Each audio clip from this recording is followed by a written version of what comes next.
Maniqueísmo. Você já ouviu falar sobre esse termo? Provavelmente sim. Ah, aquele político é muito maniqueísta, aquele jornalista tem uma abordagem muito maniqueísta, aquele filme tem uma visão maniqueísta de mundo. Mas afinal de contas, o que é o maniqueísmo? Para falar sobre esse assunto, eu fui pesquisar e a gente volta lá para o início da nossa era cristã, lá para a Antiguidade Tardia, no século III.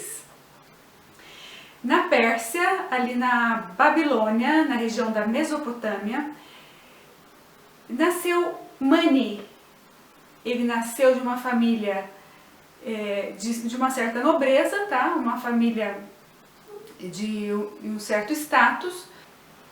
O cristianismo estava começando a se consolidar e havia ali uma série de vertentes, né? Uma série de seitas que misturava meio que judaísmo com o cristianismo. Então a família do Mani era praticante de uma dessas seitas, uma seita gnóstica judaico-cristã. Aos 12 anos de idade, o Mani teve uma visão, uma visita, né, ali de um anjo, que depois ele chamou de seu gêmeo cósmico, twin, né? Nessa visão, o anjo deu então uma primeira revelação, falou que ele iria receber a revelação de uma nova religião que seria fundada, mas que por enquanto ele teria que guardar essa informação com ele, né, não divulgar ainda, porque o restante das informações ele receberia numa próxima visita do anjo. Depois, aos 24 anos, então, ele recebe essa nova visita desse anjo que complementa a revelação da nova religião, que seria então o maniqueísmo. Mani então deixa a religião do pai, deixa a casa, né, a família, e vai começar a pregar no Oriente. Vai, se eu não me engano, para a Índia, Paquistão, talvez. E começa por lá. Só que é uma religião que se espalhou muito rapidamente, fez muito sucesso e aos poucos chegou até mesmo o Império Romano. Nessa época, Mani estava vivendo ali sob o Império, o finalzinho do Império Parta, se eu não me engano, na Pérsia. E pegou também o começo do Império Sassânida, com o imperador Shapur I. O Shapur I ele era muito simpatizante dessa nova doutrina e deixou que Mani apregasse livremente, né? Ele tinha facilidade ali de se deslocar pelo império, que era muito vasto, não sofria nenhum tipo de perseguição, então ele tinha bastante liberdade. Não sei ao certo se o Shapur I era praticante, um devoto dessa religião, porém era simpatizante e deixava então Mani bastante livre para continuar seu trabalho. E o que é essa religião então? Mani falava que existiam no início, antes da criação do mundo, existiam dois reinos, o reino do bem e o reino do mal, o reino da luz e o reino das trevas. Por isso que a gente associa também o maniqueísmo hoje em dia com essa dualidade, né? Bem e mal, nós e eles. Em filme a gente vê muito isso, né? Filme sempre o vilão é totalmente mal e o mocinho é totalmente bem. Então é sempre essa rivalidade, essa dualidade de duas coisas muito opostas, assim, não são mescladas, né, de alguma forma, porque na verdade tudo tem um pouco de bem e de mal, né, mas não, para Mani então existia inicialmente o reino do bem, o reino da luz e o reino das trevas, o reino do mal. Nesse reino ali havia toda uma hierarquia, né, de divindades, de anjos, e existia o Deus principal dos dois reinos, né? Até que um dia um dos anjos aqui do reino das trevas, os anjos caídos, né? Esse anjo atacou os anjos do reino da luz, iniciando então uma guerra da qual surgiu o mundo como a gente existe hoje, né? Formou-se ali uma união, uma zona cinzenta, da qual surgiu o primeiro homem, no caso Adão. e toda a humanidade veio depois. Então, a essência da humanidade aqui nesse mundo, ela traria dentro de si a matéria, que representaria o mal, e a luz, que representaria o bem. Tá? Tem também essa divisão. No reino da luz, o espírito representa o espírito, que é o bem, e a matéria representa o mal. Então essa religião, ela tinha por objetivo anular a matéria, o corpo, né? E extrair desse corpo a luz. Como que eles faziam isso? Bom, primeiro vamos falar sobre a estrutura clerical do maniqueísmo, que era formado basicamente por dois grupos, o grupo dos eleitos e o grupo dos auditores. Os eleitos eram um grupo assim mais elevado na hierarquia e tinha uma série de restrições. Não podia se casar, né? Tinha que praticar tinham que ser celibatários, não podiam comer carne e também não podiam nem sequer trabalhar e nem cultivar alimentos. Eles recebiam os alimentos desse outro grupo, que seriam então os auditores, e esses sim poderiam se casar, poderiam trabalhar e cultivar alimentos e forneciam os alimentos para os eleitos. E então eles viviam numa harmonia esotérica, né? Uma harmonia entre esses dois grupos. E desse alimento é que se faria então a purificação, porque seria então através do fogo da digestão que seria extraída, seria destilada a luz da matéria. Só que para isso esse alimento ele passaria então por rituais de cantos, de orações, né? Uma espécie de bênção ali dos eleitos, para que eles pudessem então ingerir e obter os benefícios desses alimentos. Mas, de maneira geral, era uma religião que pregava assim, a martirização do corpo, né? Assim, tudo para anular a matéria. Como eu disse, Mani vinha de uma família de posses, né? Uma família ali da nobreza, então ele aprendeu a ler, a escrever, era um erudito e sabia inclusive pintar. Então ele deixou uma obra, né? Deixou alguns livros, o cânone, né? Maniqueísta. E, se eu não me engano, foram 8 livros, das quais hoje em dia se tem apenas assim, fragmentos. Então tem pouca informação sobre essa religião, né, sobre as práticas, assim, exatamente. Então, mas desses livros, que se eu não me engano são 8, tem ali o livro dos gigantes, inspirado muito no livro de Enoque, do judaísmo. Um livro Sabugaran, se eu não me engano, em homenagem ao imperador, que foi, se eu não me engano, um dos últimos que ele escreveu, em homenagem ao imperador Shapur I. Outros livros, Evangelho Vivo, deixou muitas cartas. Mani também era inspirado por São Paulo, né? São Paulo, as cartas que São Paulo deixou abalaram as estruturas religiosas da época, porque aquilo fez muito sucesso, então vários religiosos adotavam também essa prática de deixar cartas, então assim Mani fez também. Tá? E essa religião dele, ele considerava como uma união de todas as outras religiões vigentes, né? Das principais, seriam no caso zoroastrismo, budismo, hinduísmo e o cristianismo. O hinduísmo eu não tenho muita certeza que estava incluído também, mas eu acho que sim. E ele então se considerava o Paracleto, ou o selo dos profetas. O Paracleto foi um termo que Jesus usou, se eu não me engano, no Evangelho de João, que seria então aquele que viria depois dele, o que viria para completar a sua obra.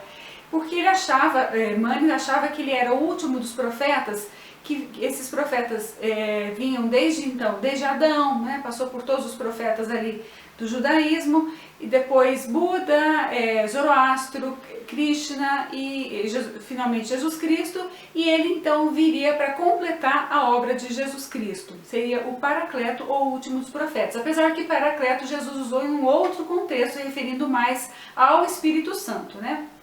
Como eu disse, o imperador Shapur I do Império Sassânida deixava que Mani praticasse sua religião livremente. Porém, os seus sucessores não tinham essa mesma visão, começaram assim a ter uma certa antipatia e os clérigos ali do zoroastrismo, o pessoal praticante do zoroastrismo também começou a se incomodar, principalmente porque começaram a sentir um certo grau de paganismo nessa religião, porque as orações eram sempre voltadas ao sol e à lua.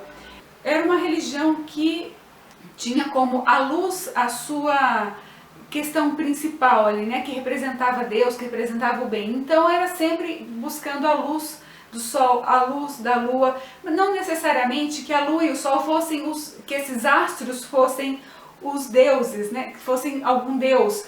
Porém, Deus então se manifestaria através da luz desses astros, por isso essas orações eram voltadas para eles. Eles começaram a ser acusados de heliofilia e selenofilia. Hélio, sol, seleno, lua, né? Que seria a adoração ao sol, a adoração à lua, como os cultos pagãos.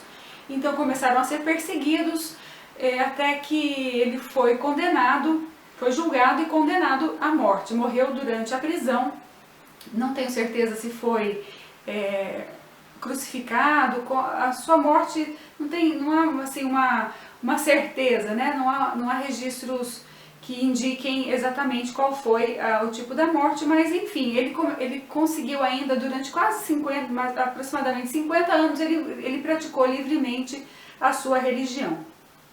O maniqueísmo é uma religião já extinta, ela durou até ali mais ou menos o século 6, 7, no máximo o século 8, porque eles eram, a parte era celibatária, não multiplicava, né? Não tinha filhos, então, e também era uma religião muito pacífica, então ela foi bastante perseguida, não tinha a prática bélica, né? Não tinha aquela coisa da violência, então acabou sendo extinta, apesar de que a sua doutrina, a sua filosofia está muito presente nos dias de hoje, tá? Muito, você vê em quase tudo, como eu disse, filmes, discursos, né? Essa filosofia ela está muito intrínseca hoje na cultura, mesmo que a religião propriamente dita não seja praticada. Se você vê, por exemplo, aqueles desenhos animados antigos, sempre vinha, né, que um anjinho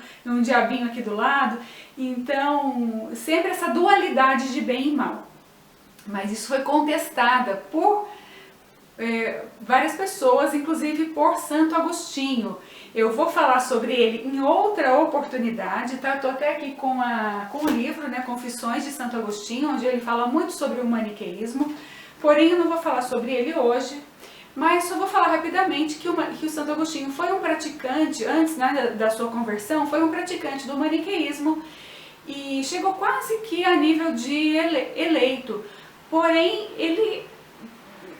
o gigante que ele era, né, na parte assim teológica e tudo mais, ele rapidamente detectou inconsistências, detectou fragilidades. Quando ele teve ali uma conversa com um dos bispos maniqueístas, que era Fausto de Milevo, se eu não me engano, ele percebeu a fragilidade daquela filosofia, até porque Deus, ele é o todo, ele não tem como ter uma força antagonista de igual poder, não, Deus é tudo. Se existe o mal, esse mal é um subconjunto do poderio de Deus, né, da criação de Deus, e o mal seria então uma ausência de bem, mas isso é questão para outro vídeo, é uma questão filosófica que vai longe. Só mesmo para pontuar que Santo Agostinho foi, então, um fervoroso combatente do maniqueísmo depois de ter conhecido por dentro, né, ter sido um praticante. Inclusive, eu como filme, eu vou deixar a indicação do filme sobre a vida de Santo Agostinho, que foi onde eu encontrei mais informação sobre o maniqueísmo também, né, assim, em termos de filmes, né, porque em termos de literatura a gente encontra, mas filme para ilustrar eu não encontrei sobre a vida de mãe, encontrei sobre a vida de Santo Agostinho, que é um filme de 2010, que eu já deixei no meu blog, filmeshistóricos.blogspot.com.br, eu deixo sobre o filme, a vida de Santo Agostinho, sobre o maniqueísmo, tudo lá bem explicadinho, tá? E então, nesse filme é que a gente encontra as menções, né? Não dá detalhes, né? Mas se encontra uma menção ao maniqueísmo. Recentemente no Egito foram encontrados fragmentos de uma obra chamada Vita Mani, que traz um pouco mais sobre a vida de Mani. Essa obra, esses fragmentos, né, foram comprados pela Universidade da Colônia, na Alemanha. Aqui no livro Homo Deus, ele não fala exatamente sobre o maniqueísmo, ele fala sobre religiões heréticas, mas no que ele menciona aqui a respeito, você detecta claramente que está falando sobre o maniqueísmo. Ele fala na verdade, ele está falando sobre religiões dualistas. Eu vou ler aqui um trechinho do que ele fala. Religiões dualistas, antigas religiões dualistas que acreditavam na existência de dois deuses, um do bem, outro do mal. Segundo o dualismo, o Deus do bem criou almas puras e eternas que viviam num bem-aventurado mundo do espírito. No entanto, o Deus do mal, que às vezes chamado de Satã, criou outro mundo, feito de matéria. Satã não sabia o que fazer para que sua criação durasse. Por isso, no mundo da matéria, tudo apodrece e se desintegra.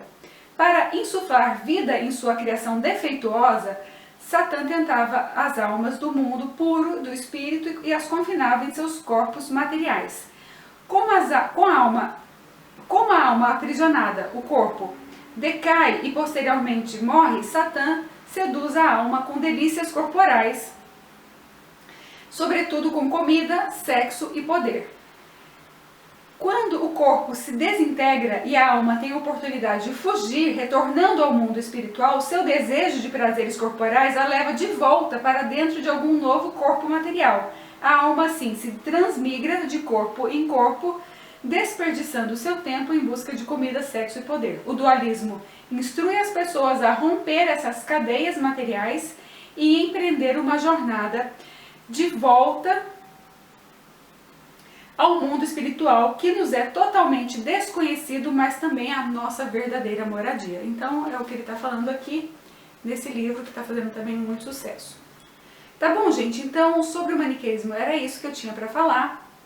Quando eu voltar com as informações sobre a vida de Santo Agostinho, se tiver alguma coisa para complementar, eu complemento lá no próximo vídeo. Se tiverem alguma dúvida ou observação, deixa aqui nos comentários. E eu vou ficando por aqui, tá bom, gente? Espero que tenham gostado. Se gostaram, deixa o like e até o próximo vídeo.